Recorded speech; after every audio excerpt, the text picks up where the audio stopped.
ನಾವು ಇನ್ನೂ ಕಾಯ್ತೀನಿ.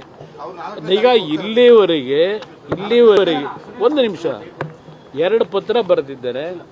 2 ಪತ್ರದ ಮುಖಾಂತರವೇ ಅವ್ರು ಕೊಟ್ಟಂಥ ಆಹ್ವಾನಕ್ಕೆ ನಾನು ಉತ್ತರ ಕೊಟ್ಟಿದ್ದೇನೆ. ನಾನು ಪತ್ರ ಬರೆದಕ್ಕೆ ಅವರಿಂದ ಉತ್ತರ ಇಲ್ಲಿವರೆಗೇನು ಬಂದಿಲ್ಲ.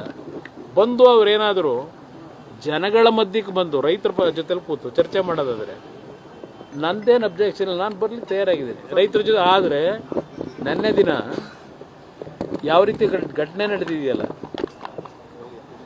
ಘಟನೆ ನಮಗೆ ರೆಡ್ ಅದೆಂತೂ ಕೆಂಪು ಔಟ, ಆ ರೆಡ್ ಝೋನ್ ಅಂದರೆ ಕಬ್ಬ ಅಲ್ಲಿ ಬಂದಂಥವ್ರಿಗೆ ಅವ್ರಿಗೆ ನಾನು ಇರಲ್ಲ. ಅದಕ್ಕೆಂದ್ರೆ ಕೆಲವು ಟೈಲ್ ಹೇಳ್ತಾ ಇದ್ರು, ಎಲ್ಲ ಬಂದರು, ನಾವು ಕೂಲಿ ಕೆಲಸ ಮಾಡೋರು, ನಮ್ಗೆ ಯಾವುದು ಭೂಮಿ ಇಲ್ಲ, ಏನೋ ದುಡ್ಡು ಕೊಡ್ತೀವಿ ಅಂದರು ಬಂದಿದ್ದೀವಿ, ಊಟ ಹಾಕ್ತೀವಿ ಅಂದರು ಬಂದಿದ್ದೀವಿ ಅಂತ ಪಾಪ ಹೆಣ್ಮಕ್ಳು ಹೇಳ್ತಾ ಇದ್ರು. ಆ ಕೂಲಿ ಕೆಲಸ ಮಾಡೋರನ್ನೆಲ್ಲ ಕರ್ಕೊಂಬಂದಲ್ಲಿ ಧಿಕ್ಕಾರ ಕೂಗ್ಸೋದು. ಅದಕ್ಕೆ ಪಾಪ ಬಂದವ್ರಿಗೆ ಭಾಳ ಜನಕ್ಕೆ ವಿಷಯವೇ ಗೊತ್ತಿಲ್ಲ. ನಾನು ನನಗೆ ಆಹ್ವಾನ ಕೊಟ್ಟರೆ ಅಲ್ಲಿ ರೈತರ ಸಮ್ಮುಖದಲ್ಲಿ ಆಹ್ವಾನ ಕೊಟ್ಟರೆ ಯಾರು ನಿಜವಾದ ರೈತರು ಖಾತೆ ಹೋಲ್ಡರ್ಸ್ ಇದ್ದಾರೆ ಅಲ್ಲಿ ಕೂತ್ಕೊಂಡು ಚರ್ಚೆ ಮಾಡೋದಕ್ಕೆ ಈಗಲೂ ಕರೆದು